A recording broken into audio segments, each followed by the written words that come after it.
तालुक्यासाठी जे कार्य आहे ते खूप मोलाचं आहे. कोरोनाच्या काळामध्ये ते आपल्या सर्वांसाठी कोरोना योद्धे झाले होते. तसं असं त्यांनी सांगितलं की दिव्यांग बांधवांना भेटण्याची, त्यांच्यासमोर वेळ घालवण्याची जी संधी मला मिळाली ती खऱ्या अर्थानं आपली जी संघटना आहे प्रहार लोकनायक बच्चू कडू यांची, आणि ते आंबेगाव तालुक्यानं हे आयोजन केलं. त्या आयोजकांमध्ये त्यांचे अध्यक्ष असतील, पदाधिकारी असतील, आपल्या तालुक्याच्या व्हिडिओ मॅडम आहेत, नंतर शासकीय बऱ्याच मला वाटतं संतोष वार मॅडम आहेत. एकदा त्यांच्याकडे जायचा योग आला होता आणि अत्यंत चांगल्या पद्धतीने त्यांचं काम चालू आहे. कोल्हे मॅडमचं काम तसंच असतं, कुणी काही नाव ठेवलं तर मला माहित नाही, पण माझा अनुभव स्वतःचा सांगतो की अत्यंत चांगल्या पद्धतीने त्यांनी कामं करत असतात. जे माझी एकदाच भेट झाली, त्याच्यानंतर कधी फोन केला तर त्यांनी फोनवरती सगळी कामं केलेली आहेत. आजपर्यंत माझं कुठलंही काम राहिलंय असं मला अनुभवात आलेलं नाहीये. त्यामुळे ही सगळी अत्यंत जीवाभावाची सगळी माणसं दिव्यांग बांधवांच्या कार्यक्रमाला उपस्थित झाली. निश्चितच मला त्यांच्याबद्दल अभिमान आहे. हा कार्यक्रम होणं प्रत्येक वर्षी 30 डिसेंबरला होतो. जागतिक दिव्यांग दिन म्हणून साजरा केला जातो आणि हा दिन वर्षातनं एकदा साजरा केला जातो. खऱ्या अर्थानं एकदा एकत्र येऊन तो दिन साजरा केल्यानंतर त्याची आठवण ठेवून आपण जर जगाच्या लोकसंख्येचा विचार केला तर लोकसंख्येच्या 10% दिव्यांग बांधव होत आपले.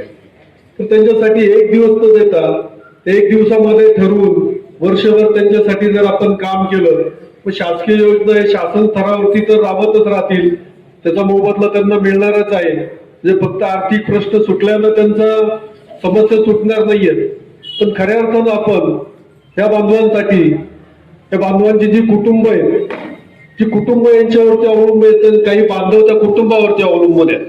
दोघांसाठी जर आपण समाजामध्ये एकत्रित येऊन एक जन आंदोलन चांगलं तयार केलं, त्यांना स्वाभिमानाची वागणूक दिली, त्यांना जे काम करता येईल ते काम करण्याची संधी दिली, मान सन्मान दिला, समाजामध्ये बसण्या उठण्याची संधी दिली, ते खऱ्या अर्थानं एक चांगलं काम होऊ शकतं. म्हणजे आर्थिक योजना ज्या आहेत शासनाच्या त्या गरजेच्याच आहेत, पण त्याच्या व्यतिरिक्त माणसाचं एक आयुष्य असतं, आर्थिक आयुष्य सोडूनही आयुष्य असतं. ते जर आपण करू शकलो तर खऱ्या अर्थानं आपण या बांधवांसाठी काही करतोय असं आपल्याला वाटेल. कोरोनाच्या काळात मी माझं एक उदाहरण सांगतो. कोरोनाच्या काळामध्ये पिंपळगाव खडकी येथील एक कामठे परिवार आहे. तर नोकरी गेल्यानंतर ते पिंपळगावला स्थायिक झाले आणि त्यांचा एक मुलगा अपंग आहे. तर त्याची आई त्याला घेऊन आली माझ्याकडे. तर शेठ मला बऱ्याच जणांनी सांगितलं का तुमच्या फॅक्टरीमध्ये शेठ त्याला काहीतरी काम देतील. मी त्याच्याकडे पाहिल्यानंतर म्हटलं त्यांच्या आईला आणि त्याला सांगितलं का तुम्ही एक काम करा, माझ्याकडे 2 युनिट आहे, तुम्ही सगळं फिरून या. फिरून आल्यानंतर तुम्ही जे काम त्याला वाटेल का हा मी हे काम करू शकतो ते काम मी त्याला देतो आणि तुम्ही सांगाल तो पगार मी त्याला देतो. ते फिरून आल्यानंतर त्यांनी सांगितलं का बॉयलरच्या तिथं जे ब्रिकेट टाकले जातात ते मी दिवसभर पुरवण्याचं काम मी करू शकतो. आणि त्यांनी ते काम स्वीकारलं आणि ते काम करताना त्याच्या आईने सांगितलं तर डॉक्टरची एकच अट आहे का हा औषधानं बरा होणार नाही, याला जर काम दिलं तर तो बरा होईल. आणि खऱ्या अर्थानं मी काम दिल्यानंतर त्याला त्याची औषधं गोळ्या बंद झाल्या, त्याची प्रकृती अत्यंत चांगली झाली.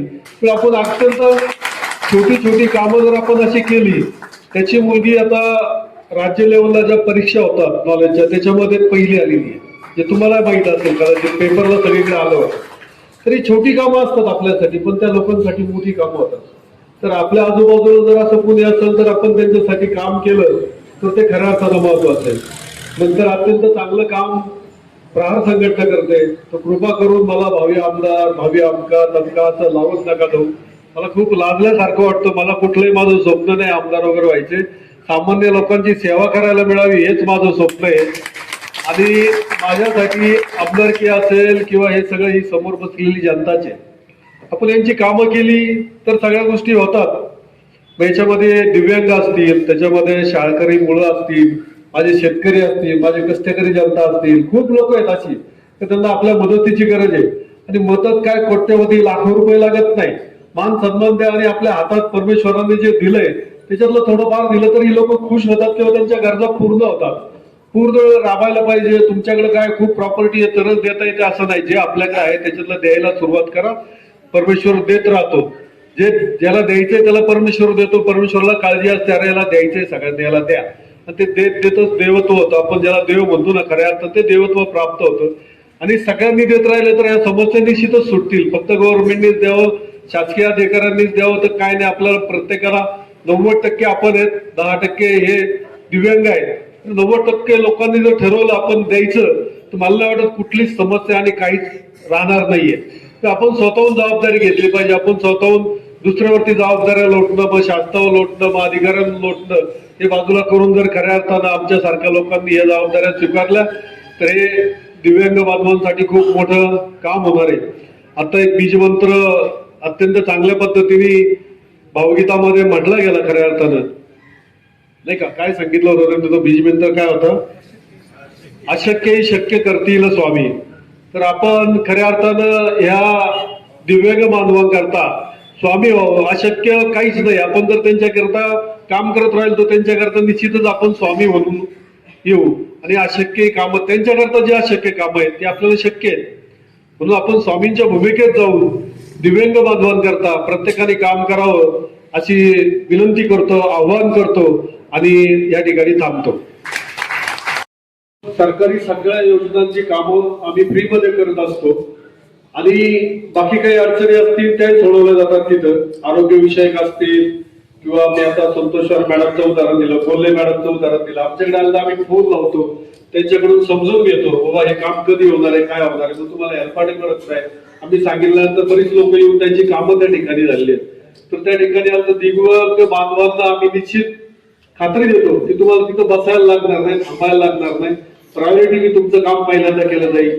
तर ह्या दिव्यांग दिनानिमित्त निश्चितच तुमच्याकरता आमच्याकडे खूप मोठी त्या ठिकाणी सेवा करण्याचं साधन तुम्हाला उपलब्ध करून देऊ आम्ही. तुमची कुठलीही कामं आम्ही तिथं करत जाऊ.